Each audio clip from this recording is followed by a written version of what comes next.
أعوذ بالله من الشيطان الرجيم ويسألونك عن المحيض قل هو أذى فاعتزلوا النساء في المحيض ولا تقربوهن حتى يطهرن فإذا تطهرن فأتوهن من حيث أمركم الله إن الله يحب التوابين ويحب المتطهرين. 222 ഈ വചനം രണ്ടാമത്തെ ദിവസമാണ്. വയസ്അലൂനക അനിൽ മഹീദ്, ആർത്തവത്തെപ്പറ്റി അവർ നിന്നോട് ചോദിക്കുന്നു. ഖുൽ, പറയുക, ഹുവ അദൻ, അതൊരു മാലിന്യമാണ്. ഫഅ്തസിലു നിസാഅ ഫിൽ മഹീദ്, അതിനാൽ ആർത്തവഘട്ടത്തിൽ നിങ്ങൾ സ്ത്രീകളിൽ നിന്ന് അകന്ന് നിൽക്കേണ്ടതാണ്. ഇതുവരെയാണ് നമ്മൾ വിശദീകരിച്ചത്. ഇനി വലാ തഖ്റബൂഹുന്ന ഹത്താ യത്ഹുർന, അതിനാൽ ആർത്തവഘട്ടത്തിൽ വലാ തഖ്റബൂഹുന്ന, അവരെ നിങ്ങൾ സമീപിക്കാൻ പാടില്ല, ഹത്താ യത്ഹുർന, അവർ ശുദ്ധിയാകുന്നത് വരെ. ഇനി ഫഇദാ തതഹർന, അവർ ശുചീകരിച്ചു കഴിഞ്ഞാൽ, ഫഅ്തൂഹുന്ന, നിങ്ങൾക്കവരെ സമീപിക്കാം, മിൻ ഹൈസു അമറക്കുമുല്ലാഹ്, അള്ളാഹു നിങ്ങളോട് കൽപ്പിച്ച വിധത്തിൽ.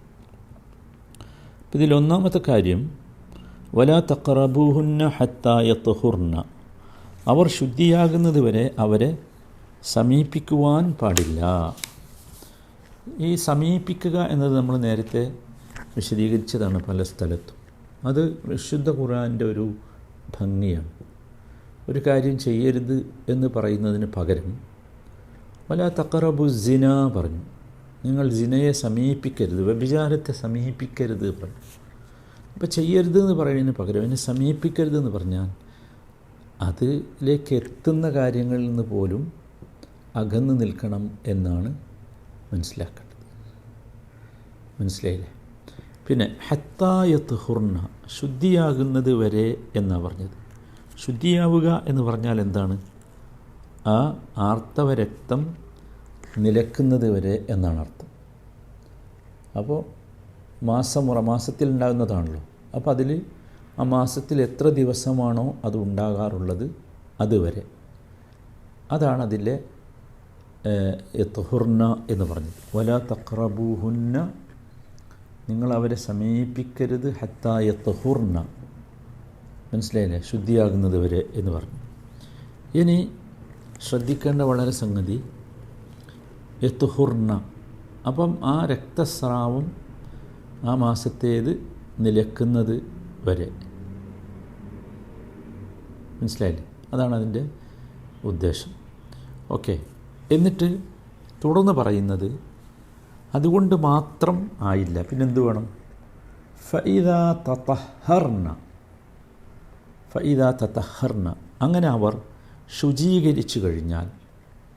അപ്പോൾ ആദ്യം പറഞ്ഞത് യത്ഹുർന എന്നാണ്, രണ്ടാമത്തേത് തതഹർന, തഹറ തഹറ. ശ്രദ്ധിക്കണം, രണ്ട് പ്രയോഗങ്ങളാണ്. ഒന്നാമത്തേത് എന്താണ്? ഒന്നാമത്തേത് കൊണ്ടുള്ള ഉദ്ദേശം യഥാർത്ഥത്തിൽ ആ രക്തസ്രാവം നിലക്കലാണ്, മനസ്സിലായില്ലേ? പക്ഷേ അതുകൊണ്ട് മാത്രം പോരാ, പിന്നെന്ത് വേണം? അടുത്ത വാചകം അതാണ്, തതഹറ. ഫഇദാ തതഹർന, അവർ ശുചീകരിക്കണം. ഇസ്ലാമികമായി ഈ ആർത്തവകാരികൾ ശുദ്ധിയാകാൻ വേണ്ട ശുചീകരണമുണ്ട്.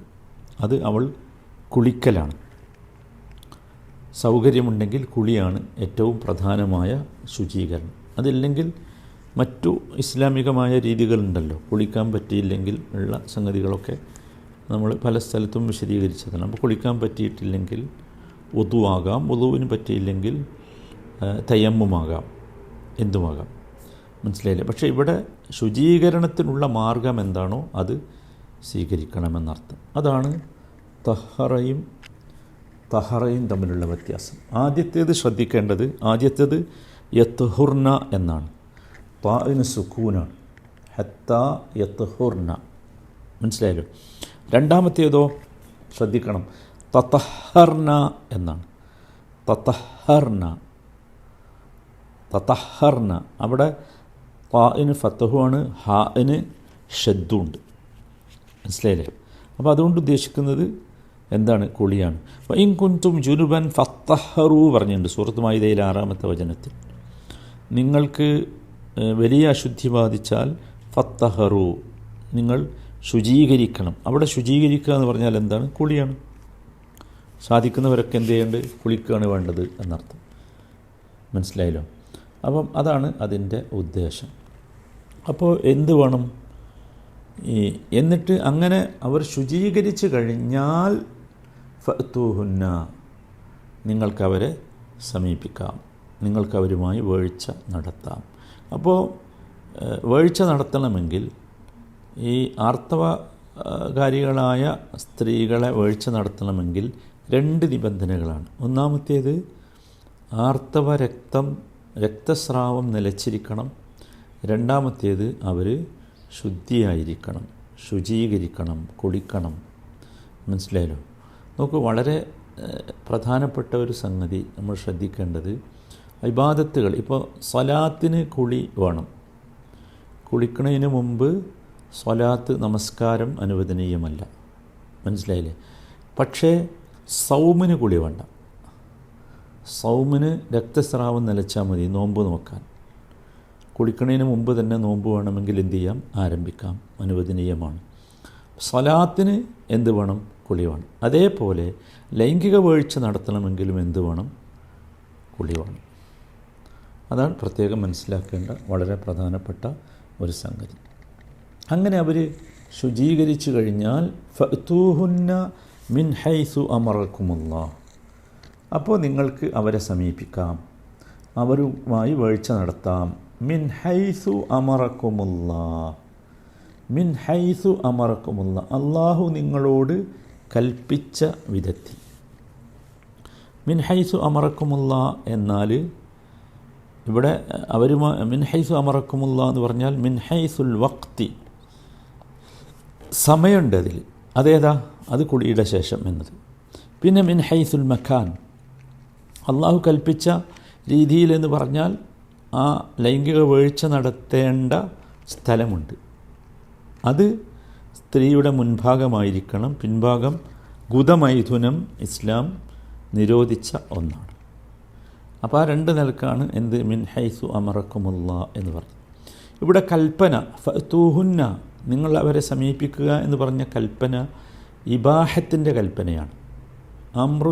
അമ്രു ഇബാഹയാണ്, എന്ന് വെച്ചാൽ അനുവദനീയമാണ് എന്ന കൽപ്പനയാണ്, അല്ലാതെ എന്തല്ല? നിർബന്ധമല്ല. ഏതുപോലെ ഫഇദാ ഖദൈതുമുസ്സലാ ഫൻതശിറൂ ഫിൽ അർദ് എന്ന് പറഞ്ഞില്ല. ജുമാ ദിവസം നിങ്ങൾ നമസ്കാരം കഴിഞ്ഞാൽ ഭൂമിയിലൂടെ വ്യാപരിക്കുക എന്ന് പറഞ്ഞു. അതെന്താണ്? അത് കൽപ്പനയല്ല. ആ കൽപ്പനയാണ്, പക്ഷേ ആ കൽപ്പന എന്താണ്? വാജിബായ കൽപ്പനയല്ല, മറിച്ച് ജായിസായ കൽപ്പന, അനുവദനീയമാണ്.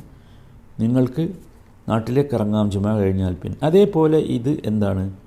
നിർബന്ധമല്ല, മറിച്ച് അനുവദനീയമായ കൽപ്പനയാണ്. മനസ്സിലായല്ലോ രണ്ടും തമ്മിലുള്ള വ്യത്യാസം? ഓക്കെ. അപ്പോൾ ഇവിടെ കൃത്യമാണ് കാര്യങ്ങൾ. പിന്നെ ഈ കൽപ്പന ശുദ്ധിയായി കഴിഞ്ഞാൽ അവർ ശുദ്ധീകരിച്ചു കഴിഞ്ഞാൽ അള്ളാഹു കൽപ്പിച്ച വിധം നിങ്ങളവരെ സമീപിച്ചു കൊള്ളുക എന്ന് പറഞ്ഞാൽ എന്താണ്? അവിടെ മനുഷ്യപ്രകൃതിയെ അള്ളാഹു അംഗീകരിച്ചു കൊടുക്കുകയാണ്. മനുഷ്യപ്രകൃതിയെ അള്ളാഹു സൃഷ്ടിച്ചതാണല്ലോ, മനസ്സിലായില്ലേ. അപ്പം സ്ത്രീ ശുദ്ധിയുള്ളവളാകണം. അങ്ങോട്ട് എന്നിട്ട് അവരുടെ പ്രകൃതിക്കിണങ്ങുന്ന വിധമായിരിക്കണം, അവരുടെ നൈസർഗികമായ താല്പര്യമനുസരിച്ചായിരിക്കണം അവരെ സമീപിക്കേണ്ടത്. പ്രകൃതിക്ക് ഇണങ്ങുന്ന ഇണങ്ങുന്ന രീതി എന്ന് പറഞ്ഞാൽ, ഇണങ്ങുന്ന വണ്ണം എന്ന് പറഞ്ഞാൽ ഏതാ? അതാണ് പിന്നെ സ്ത്രീ പുരുഷ ലൈംഗിക ബന്ധത്തിൽ അള്ളാഹു നിശ്ചയിച്ച ശരിയായ രീതി. അത് സ്ത്രീയുടെ മുൻഭാഗത്തു കൂടെയുള്ള ബന്ധമാണ്, മനസ്സിലായില്ലേ. അല്ലാതെ ഈ പിൻഭാഗത്തു കൂടെ ബന്ധപ്പെടാൻ പാടില്ല. അപ്പം മനുഷ്യൻ്റെ അതൊരു മനുഷ്യൻ്റെ പ്രകൃതിയായുള്ള വാസനയാണ്. അങ്ങനെയാണ് എല്ലാവരും ചെയ്യുന്നത്, അങ്ങനെയാണ് ചെയ്യേണ്ടത്. അത് അള്ളാഹു മനുഷ്യനിൽ നിക്ഷേപിച്ചിട്ടുള്ള ഒരു ശാസന മാതിരിയാണ്. എല്ലാവരും അങ്ങനെയാണല്ലോ. ഇനി അത് തന്നെ ഇപ്പോൾ ഈ ലൈംഗിക വാസന എന്ന് പറയുന്നത് തന്നെ മനുഷ്യനിൽ അള്ളാഹു നിക്ഷേപിച്ച ഒരു അനുഗ്രഹമാണ്. വിശക്കുമ്പോൾ ഭക്ഷണം കഴിക്കാനുള്ള ഒരു ആർത്തി മനുഷ്യനുണ്ടാകുന്നുണ്ടല്ലോ, അത് അള്ളാഹു നിക്ഷേപിച്ച ഒരു സംഗതിയാണ്. അത് ഒരു ചെറിയ കുട്ടി, നവജാത ശിശു മാതാവിൻ്റെ മുലക്കണ്ണ് ചപ്പുന്നുണ്ട്. അതെന്താ? അത് അള്ളാഹു ആ ശിശുവിൽ നിശ്ചയിച്ച ഒരു സിസ്റ്റമാണ്, ഒരു കൽപ്പനയാണ് യഥാർത്ഥത്തിൽ. ഇതേപോലെ അള്ളാഹു മനുഷ്യ ശരീരത്തിൽ നിശ്ചയിച്ച തേട്ടങ്ങളാണ് അതിനെ ന്യായമായ രീതിയിൽ പൂർത്തീകരിക്കുക. അതാണ് മിൻ ഹൈസു അമറക്കുമുള്ള എന്ന് പറഞ്ഞാൽ. ന്യായമായ രീതി എന്ന് പറഞ്ഞാൽ എങ്ങനെയാണ് മനുഷ്യനുമായി സ്ത്രീ പുരുഷ ബന്ധം ഉണ്ടാകേണ്ടത് എന്ന് അള്ളാഹു തോന്നിപ്പിച്ചിട്ടുള്ളത്, അങ്ങനെ അത് ശരിയായ രീതി ഇതാണ്. മറ്റത് മനുഷ്യനുണ്ടാക്കിയ അതിമാരകമായ മോശമായ രീതിയാണ്. ഇസ്ലാം അതിനെ നിരോധിച്ചിട്ടുണ്ട്. അപ്പം ലൈംഗികാസക്തി മനുഷ്യൻ ശമിപ്പിക്കേണ്ടത് അത് മിൻ ഹൈസു അമറക്കുമുള്ള, അള്ളാഹു നിശ്ചയിച്ച രീതിയിലായിരിക്കണം. ആ നിശ്ചയിച്ച രീതിയാണ് ഇവിടെ പറഞ്ഞത്. അപ്പോൾ ഒരു കാര്യം നമ്മൾ മനസ്സിലാക്കേണ്ടത്, സ്ത്രീകൾ ഋതുമതികളായിരിക്കുമ്പോൾ അവരുമായി ലൈംഗിക വീഴ്ചയിൽ ഏർപ്പെടുന്നത് പ്രകൃതി വിരുദ്ധമാണ്. മനസ്സിലായില്ലേ? അത് ലൈംഗിക വീഴ്ചയല്ലാത്ത എല്ലാത്തരം സംസർഗങ്ങളും സ്ത്രീകളുമായി അനുവദനീയമാണ്. അവരെ ഒരിക്കലും എന്ത് ചെയ്യാൻ പാടില്ല, മാറ്റി നിർത്താൻ പാടില്ല. മനസ്സിലായില്ലേ? പക്ഷേ ആ സമയത്ത് ലൈംഗിക വീഴ്ച പാടില്ല. അത് അള്ളാഹുവിൻ്റെ കോപത്തിന് കാരണമാകുന്നവരാണ്. ഇനി മുമ്പ് ആരെങ്കിലും അങ്ങനെ ചെയ്തിട്ടുണ്ടെങ്കിലോ അതിനി ആവർത്തിക്കണ്ട, അത്രയേ ഉള്ളൂ. അതാണ് ആ വിഷയത്തിൽ മനസ്സിലാക്കേണ്ട വളരെ പ്രധാനപ്പെട്ട കാര്യം. അല്ലാഹു സുബ്ഹാനഹു വ തആല മനസ്സിലാക്കാനുള്ള തൗഫീഖ് നൽകുന്നു.